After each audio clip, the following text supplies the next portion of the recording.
Hello friends, welcome back to Mallu drama box. എപ്പിസോഡിന്റെ തുടക്കത്തിലെ അനിർബാന്റെ മുത്തശ്ശിയോട് പൂജാരി അനിർബാന്റെ സമയം വളരെ മോശമാണ് എന്ന് പറയുന്നതാണ് കാണിക്കുന്നത്. അതിന് വല്ല പരിഹാരവും ഉണ്ടാവുമോ എന്ന് മുത്തശ്ശി ചോദിക്കുമ്പോൾ, നിങ്ങളൊന്നും ചെയ്യേണ്ട കാര്യമില്ല, അവൻ വിവാഹം കഴിച്ച കുട്ടി, അവനൊരു സുരക്ഷാ കവചമാണ്, അവൾ അവനെ സംരക്ഷിക്കുമെന്ന് പൂജാരി പറയുന്നുണ്ട്. പിന്നെ ദുർഗയും അനിർബാനും കൂടെ കാറിൽ പോകുന്ന വഴിക്ക് അവർക്കൊരു ആക്സിഡന്റ് ഉണ്ടാകുന്നുണ്ട്. പിന്നെ ചാരു വിവാഹ സമയത്ത് അവൾക്ക് അനിർബാൻ ഇട്ടുകൊടുത്ത രക്ഷാസൂത്ര ദുർഗയ്ക്ക് കൊടുത്തിട്ടില്ല എന്ന് പറഞ്ഞിട്ട് അത് കൊടുക്കാൻ വേണ്ടി അവൾ പോകുന്നുണ്ട്. അങ്ങനെ പോകുന്ന വഴിക്ക് അവരുടെ വണ്ടി ആക്സിഡന്റിൽ പെട്ട് അവർ രണ്ടുപേരും ബോധരഹിതരായി കിടക്കുന്നത് അവൾ കാണുകയാണ്. അപ്പൊ ദുർഗ കാറിന് പുറത്തും അനിർബാൻ കാറിന് ഉള്ളിലാവും കിടക്കുന്നുണ്ടാവുക. അപ്പൊ കാറിൽ നിന്ന് പുറത്തു പോയിക്കൊണ്ടിരിക്കുന്ന പെട്രോള് തീ പിടിക്കുമെന്ന് മനസ്സിലാക്കിയിട്ട് ചാരു ഓടിപ്പോയിട്ട് അനിർബാനെ വലിച്ച് പുറത്തേക്ക് എടുക്കുന്നുണ്ട്. അപ്പൊ തന്നെ ആ കാറ് വലിയ ശബ്ദത്തോടു കൂടി പൊട്ടിത്തെറിക്കുകയാണ്. അപ്പോൾ ചാരു അവളുടെ ഷാള് കീറിയിട്ട് അനിർബാന്റെ കയ്യിലെ മുറിവിലേക്ക് കെട്ടിക്കൊടുക്കുന്നുണ്ട്. അങ്ങനെ അവർ രണ്ടുപേരെയും ചാരു ഹോസ്പിറ്റലിൽ എത്തിക്കുകയാണ്. അവളുടെ കഴുത്തിലെ രക്ഷാസൂത്ര അവളെ ദുർഗയ്ക്ക് കെട്ടിക്കൊടുക്കുന്നുണ്ട്. അപ്പോൾ അതിനുശേഷം അഭിരൂപും മുത്തശ്ശിയും ഒക്കെ ഹോസ്പിറ്റലിലേക്ക് വരുന്നതാണ് കാണിക്കുന്നത്. അപ്പോൾ ഡോക്ടർ അവരോട് അവനെ രക്ഷിച്ചത് അവൻ്റെ ഭാര്യ ആണെന്ന് പറയാണ്. ഡോക്ടറുടെ വിചാരം അനിർബാന്റെ ഭാര്യ ചാരു ആണെന്നാണ്, അതുകൊണ്ടാണ് ആളങ്ങനെ പറഞ്ഞത്. എന്നിട്ട് ആൾ അവിടെ നിന്ന് പോകുന്നുണ്ട്. അങ്ങനെ മുത്തശ്ശി ദുർഗയുടെ അടുത്ത് വന്നിട്ട് എൻ്റെ മരുമോൾ കാരണമാണ് അനിർബാൻ രക്ഷപ്പെട്ടത് എന്ന് പറയുന്നുണ്ട്. അപ്പോൾ അനിർബാന് ബോധം വരികയാണ്. അവനോടും നിന്നെ രക്ഷിച്ചത് ദുർഗയാണെന്നും കൂടാതെ പൂജാരി പറഞ്ഞ കാര്യങ്ങളെല്ലാം അവർ പറയുന്നുണ്ട്. അപ്പോൾ അങ്ങോട്ട് വന്ന സമ്പൂർണ്ണയും ഇതെല്ലാം കേൾക്കാണ്. അപ്പോൾ ചാരുവിനെ പുറത്തേക്ക് കൊണ്ടുവന്നിട്ട് അവളോട് സമ്പൂർണ്ണ, മുത്തശ്ശി പറഞ്ഞത് നീ കേട്ടില്ലേ, അനിർബാന്റെ സമയം ഇപ്പോൾ മോശമാണ്, അവൻ്റെ ഭാര്യയാണ് അവൻ്റെ സുരക്ഷാ കവചം, നീയാണ് അവൻ്റെ യഥാർത്ഥ ഭാര്യ, അതുകൊണ്ട് നീ അവരുടെ കൂടെ ആ വീട്ടിൽ നിൽക്കണമെന്ന് പറയാണ്. അപ്പോൾ ചാരു, എന്നെ കൊണ്ട് അതിന് പറ്റില്ല, ഞാൻ ആ വിവാഹം ചെയ്തത് ദുർഗയുടെ പേരിലാണ്, അവൾ തന്നെയാണ് അനിർബാന്റെ യഥാർത്ഥ ഭാര്യ എന്നവൾ പറയുന്നുണ്ട്. അപ്പോൾ സമ്പൂർണ്ണ, ഞാൻ പൂജാരിയോട് സംസാരിച്ചപ്പോൾ ഇനി 21 ദിവസത്തിന് ശേഷം മാത്രമേ ദുർഗയുടെയും അനിർബാന്റെയും വിവാഹം നടത്താൻ പറ്റൂ എന്ന് പറഞ്ഞു. അപ്പോൾ അതുവരെ അനിർബാന്റെ സുരക്ഷയ്ക്ക് നീ അവൻ്റെ കൂടെ വേണം, നീ ദുർഗയ്ക്ക് വേണ്ടിയെങ്കിലും ഇത് ചെയ്യണമെന്ന് പറഞ്ഞിട്ട് അവളെ നിർബന്ധിക്കുന്നുണ്ട്. അങ്ങനെ അവൾ പോകാമെന്ന് സമ്മതിക്കുകയാണ്. പിന്നെ അനിർബാനും ദുർഗയും ഗൃഹപ്രവേശത്തിന്റെ ചടങ്ങുകൾ ചെയ്യാൻ വേണ്ടി നിൽക്കുമ്പോൾ ചാരുവും അവിടേക്ക് വരികയാണ്. അപ്പോൾ ഇത് കണ്ടിട്ട് അനിർബാന്റെ വീട്ടുകാർക്കും മുത്തശ്ശിക്കൊന്നും തീരെ ഇഷ്ടമാവുന്നില്ല. അവളെ ദുർഗയുടെ ജീവിതം തകർക്കാനാണ് ഇവിടേക്ക് വന്നതെന്നും അവളെ വേഗം ഇവിടെ നിന്ന് പറഞ്ഞയക്കണമെന്നും അവർ പറയുന്നുണ്ട്. അങ്ങനെ അനിർബാനും ദുർഗയും ചടങ്ങ് ചെയ്യുന്നുണ്ട്.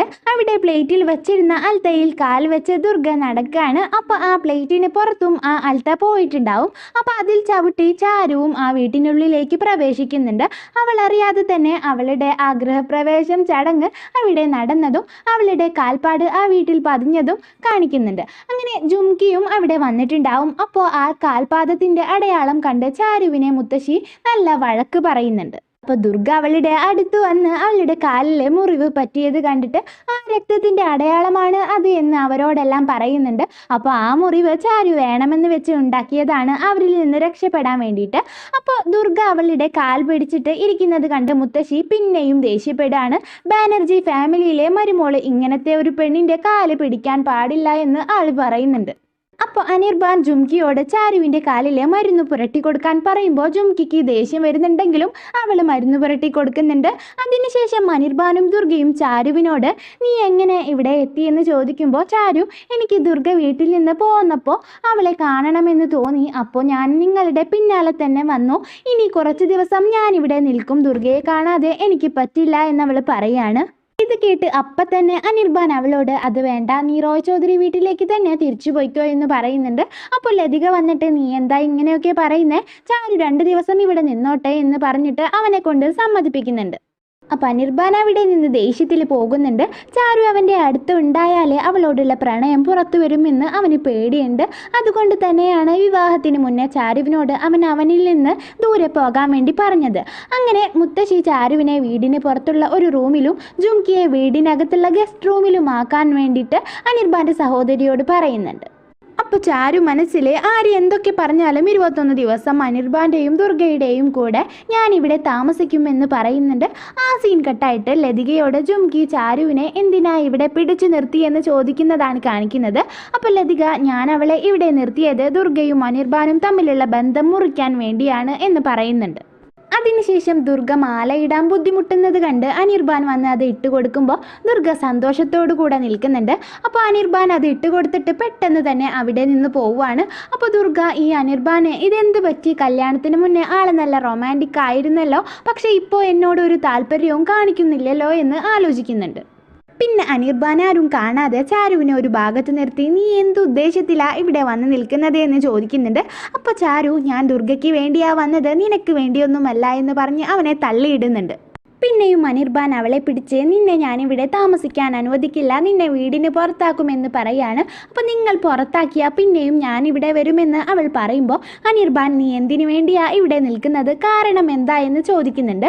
അപ്പോൾ ദുർഗ എനിക്ക് സഹോദരിയാണ്, അവൾക്ക് വേണ്ടി ഞാനിവിടെ നിൽക്കുമെന്ന് പറഞ്ഞിട്ട് അവൾ പോകാൻ വേണ്ടി നിൽക്കുമ്പോൾ അനിർബാൻ ദുർഗ നിന്റെ സഹോദരിയൊന്നുമല്ല, നീ അനാഥയാണ്, അവർ നിന്നോട് കാട്ടിയ ദയ രക്തബന്ധമാണെന്ന് നീ പറയരുത്, നിനക്ക് വേണ്ടത് എന്താണെന്ന് പറഞ്ഞ് അത് എടുത്ത് ഇവിടെ നിന്ന് പോയെന്നവൻ പറയുന്നുണ്ട്. അപ്പോൾ ചാരു അവൻ്റെ അടുത്തേക്ക് വന്ന് നിനക്കെന്താ ഞാനിവിടെ നിന്നാ ബുദ്ധിമുട്ട് എന്ന് ചോദിക്കുമ്പോൾ അനിർബാൻ അവളോട് നീ എന്നോട് ചോദ്യമൊന്നും ചോദിക്കണ്ട, നീ എൻ്റെ ഭാര്യയല്ല, ദുർഗയുമായാണ് എൻ്റെ വിവാഹം കഴിഞ്ഞത്, നീ അത് ഓർത്തു വെച്ചോ, നീയും ഞാനും തമ്മിൽ വെറുപ്പ് എന്ന ബന്ധം മാത്രമേ ഉള്ളൂ, ഐ ഹേറ്റ് യു എന്നവൻ പറയുന്നുണ്ട്. അങ്ങനെ അവൾ അവിടെ നിന്ന് പോകുകയാണ്. അതിനുശേഷം ജുംകി ലതിക അവളോട് പറഞ്ഞതുപോലെ ദുർഗയ്ക്ക് ഒരു ലെറ്റർ എഴുതി കൊടുക്കുന്നുണ്ട്. അതിൽ അനിർബാൻ ചാരുവിനെ മാത്രമാണ് പ്രണയിക്കുന്നത് എന്നുള്ള എല്ലാ സത്യവും എഴുതിയിട്ടുണ്ടാവും. അപ്പോൾ അത് വായിച്ചിട്ട് ദുർഗ ഞെട്ടി നിൽക്കുന്നുണ്ട്. പിന്നെ ചാരു പൂജയ്ക്ക് വേണ്ട സാധനങ്ങളുമായിട്ട് പോകുമ്പോൾ ജുംകി വേണമെന്ന് വെച്ച് അവളെ തട്ടുന്നുണ്ട്. അപ്പോൾ വീഴാൻ പോയ അവളെ അനിർബാൻ വന്ന് പിടിക്കുകയാണ്. ദുർഗ കാണാൻ വേണ്ടിയാണ് ജുംകി അങ്ങനെ ചെയ്തത്. അപ്പോൾ അവർ മുഖത്തോട് മുഖം നോക്കി നിൽക്കുന്നത് ദുർഗ കാണുന്നുണ്ട്. ആ സീൻ കട്ടായിട്ട് പൂജാമുറിയുടെ അവിടെ നിന്നതിന് മുത്തശ്ശി ചാരുവിനെ വഴക്ക് പറയുന്നതാണ് കാണിക്കുന്നത്. അവൾ അവിടെ നിന്നതിൽ പൂജാമുറി മലിനമായെന്നും ഗംഗാജലം കൊണ്ട് കഴുകിയാൽ അത് ശുദ്ധമാവൂ എന്നും ആള് പറയുന്നുണ്ട്. പിന്നെ ദുർഗയെ വിളിക്കാൻ ചാരു അവളുടെ റൂമിൽ പോകുമ്പോൾ ആ ലെറ്റർ അവൾക്ക് കിട്ടാണ്. അപ്പോൾ അവൾ ദുർഗ ഇതെല്ലാം അറിഞ്ഞു കാണുമോ എന്ന് പേടിച്ചിട്ട് ദുർഗയുടെ അടുത്തേക്ക് പോകുമ്പോൾ ദുർഗ അവളെ കണ്ടിട്ട് മുഖം തിരിക്കുകയാണ്. അപ്പോൾ ദുർഗ ആ ലെറ്റർ വായിച്ചു എന്നവൾ മനസ്സിലാക്കുന്നുണ്ട്.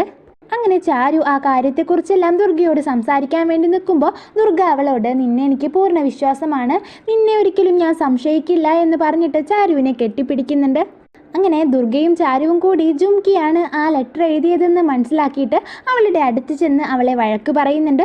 അപ്പോൾ ജുംകി ഞാൻ എഴുതിയതെല്ലാം ഇന്ന് തെറ്റാണെന്ന് നിങ്ങൾ പറഞ്ഞാലും എന്നെങ്കിലും സത്യമെല്ലാം തെളിയുമെന്ന് ദുർഗയോട് പറയുന്നുണ്ട്. അപ്പോൾ ദുർഗ ഇനി ഭഗവാൻ എന്നോട് വന്ന് പറഞ്ഞാലും ഞാനൊന്നും വിശ്വസിക്കില്ല, ഞാൻ അത്രമാത്രം ചാരുവിനെ വിശ്വസിക്കുന്നുണ്ടെന്ന് അവൾ പറയാണ്. അപ്പോൾ ജുംകി പെട്ടെന്ന് ചാരുവിൻ്റെ കൈ എടുത്തിട്ട് ദുർഗയുടെ തലയിൽ വെച്ചിട്ട് അങ്ങനെയാണെങ്കിൽ ഇവൾ പറയട്ടെ ഈ ലെറ്ററിൽ ഞാൻ എഴുതിയതൊക്കെ വെറും കളവാണെന്ന് എന്ന് പറഞ്ഞിട്ട് സത്യം ചെയ്യാൻ വേണ്ടി പറയാണ്. അപ്പോൾ ഈ സീനും കാണിച്ചുകൊണ്ടാണ് ഈ എപ്പിസോഡ് ഇവിടെ അവസാനിക്കുന്നത്.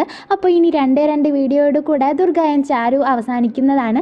അപ്പോൾ നിങ്ങൾ ഇനി മലയാളം എക്സ്പ്ലനേഷൻ കേൾക്കാൻ ആഗ്രഹിക്കുന്ന സീരീസോ സീരിയൽസിൻ്റെയോ നെയിം താഴെ കമൻറ്റ് ചെയ്യുക. വീഡിയോ ഇഷ്ടപ്പെട്ടെങ്കിൽ ലൈക്ക് ചെയ്യുക. തുടർന്നുള്ള വീഡിയോസ് ലഭിക്കാനായിട്ട് ചാനൽ ഒന്ന് സബ്സ്ക്രൈബ് ചെയ്യുക. അപ്പോൾ അടുത്ത വീഡിയോ ആയിട്ട് വീണ്ടും കാണാം.